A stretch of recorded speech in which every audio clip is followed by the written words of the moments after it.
Kapag nababanggit ang Bicol Region, ano ang una niyong naiisip? Ang bulkang Mayon? Ang whale sharks ng Donsol? O kaya'y mga maaanghang na pagkain? Popular ang lahat ng yan sa mga turista at maging sa mga Bicolano. Pero alam niyo ba ang isa pang pinagmamalaki ng Bicol? Walang iba kundi ang pili.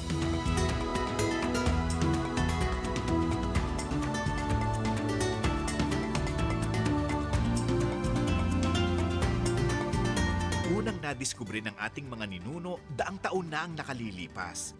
Wild forest tree ang pili nun. Walang nagko-cultivate at kokonti lang ang nagpo-process ng bunga nito.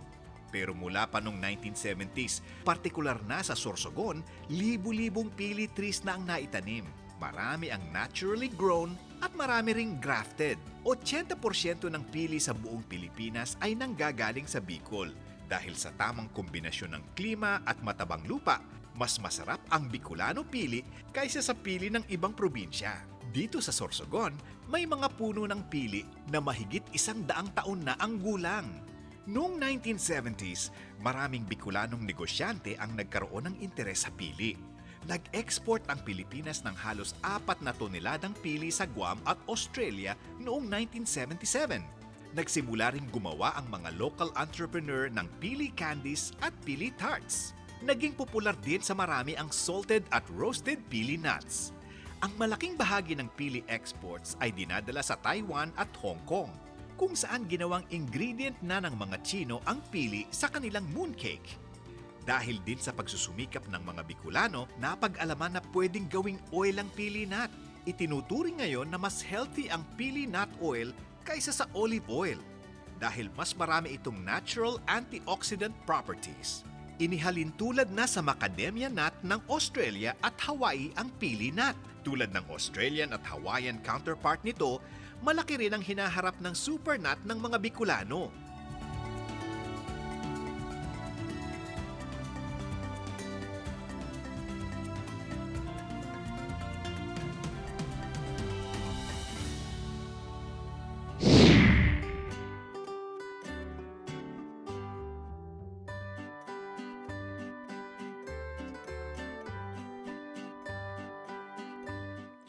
Isa pang ipinagmamalaki ng mga Bicolano, ang telang pinya.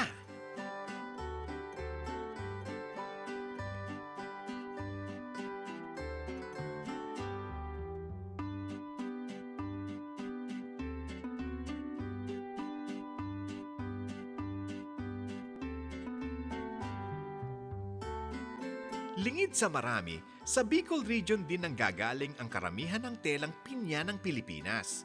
Ito ang fabric na gawa sa dahon ng pinya at karaniwang ginagamit sa paggawa ng barong Tagalog. Sa ngayon, hindi lang sa mga kasuotan makikita ang pinya cloth, kundi sa iba pang mga bagay tulad ng bags, fashion accessories, decors at maging papel. Sa paggawa ng pinya cloth, pinipili ng mga manggagawa ang mature pinya leaves. Mas matibay kasi ito at hindi basta-basta napuputol. Gamit ang isang plato, kakaskasin ng dahon para lumabas ang fiber. Saka ito pinapatuyo at ihahabi para maging pinya cloth. Ang iba'y kinukulayan tulad nito at ang iba naman ay hinahayaan sa kanyang natural na kulay. Sa Camarines Norte, isang kooperatiba ang nagsimula ng malaking pinya cloth making business. Sa kanilang operation, maraming pineapple farmers ang nakinabang. Kung dati itinatapon lang ang mga dahon, ngayon, kumikita na sila rito. Mahigit 1,000 ring trabaho ang na-generate dahil sa pinya cloth industry ng Camarines Norte.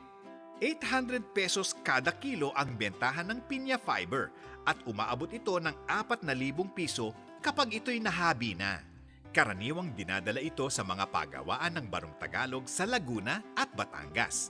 At ang iba naman ay ine-export sa ibang bansa, partikular na sa Japan. At yan ang pili nut at pinya cloth ng Bicol, mga produktong truly Bicolano.